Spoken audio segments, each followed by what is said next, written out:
कोकणात आजपासून मासेमारी बंद झाली आहे। काही दिवसात मान्सूनचं आगमन होणार आहे।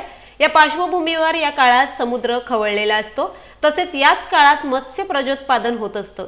दरवर्षी पावसाळ्यात ही मासेमारी बंद असते। मासेमारीला 1 जून ते 31 जुलैपर्यंत मत्स्य विभागाकडून बंदी घालण्यात आली आहे। या कालावधीत यांत्रिक मासेमारी करण्यास मनाई करण्यात आली आहे। त्यामुळे जिल्ह्यातील बहुतांश नौका शाकारणीला सुरुवात झाली आहे। दरम्यान ही बंदी यांत्रिक मासेमारी नौकांना लागू राहणार आहे। पारंपरिक पद्धतीने मासेमारी करणाऱ्या बिगर यंत्रचलित नौकांना बंदी नसणार आहे।